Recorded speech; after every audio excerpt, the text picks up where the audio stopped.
You ever wish you just had the answer key for like an entire civilization? Well, today's your lucky day. We're going to give you the ultimate cheat sheet for the amazing, complex history of ancient India and South Asia. So let's dive right in. Okay, we're covering a ton of ground, so here's our game plan. We'll start with the ancient foundations, then get into the core belief systems that really define the culture. After that, we'll hit the incredible Gupta Golden Age, see how that era came to an end, and wrap things up with these amazing empires that ruled the seas. All right, first stop, ancient foundations. Look, to really get a handle on everything that follows, we've got to go back to the beginning. We're talking geography, the first civilizations, the whole shebang. So let's kick things off with a huge question right out of the gate. What really shaped early India? What made it, well, it? And the answer really comes down to two big things. First, you've got geography.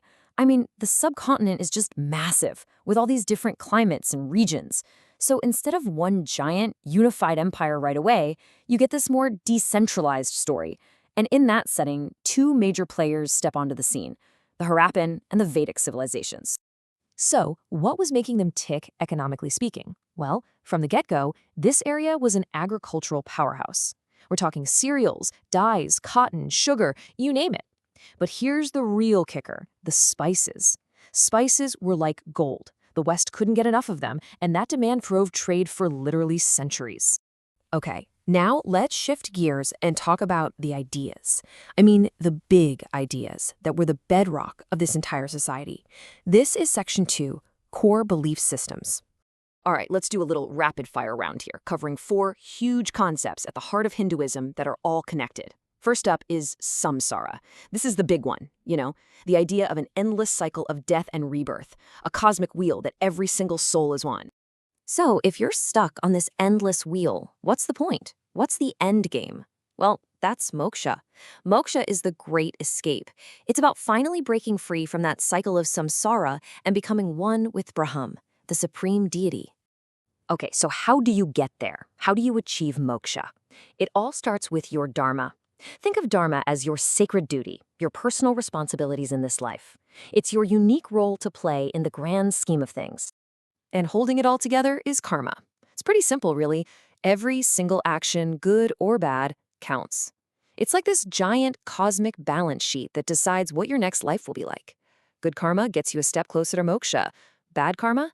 Well, it pushes you further away. But Hinduism wasn't the only game in town. Two other huge religions, Jainism and Buddhism, grew out of this same soil, both branching off from Hindu traditions. Jainism is all about radical nonviolence. We're talking towards every living creature. And then there's Buddhism, which, interestingly enough, ended up becoming way more popular in East Asia than it was back home in India. And you can't talk about society without talking about the caste system. This visual really shows you the structure.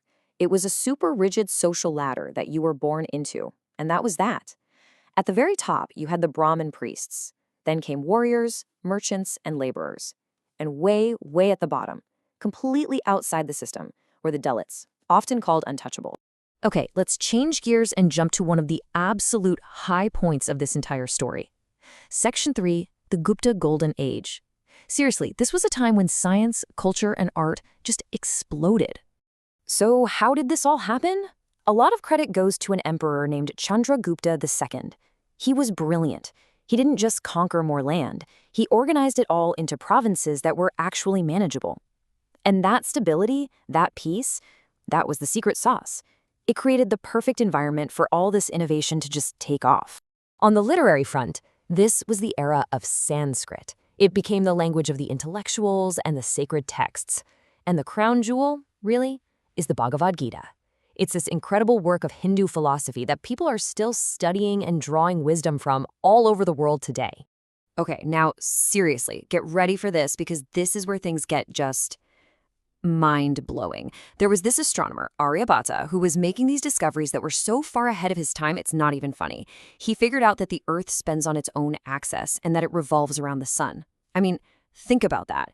He was talking about a sun-centered solar system over 1,000 years before Copernicus in Europe.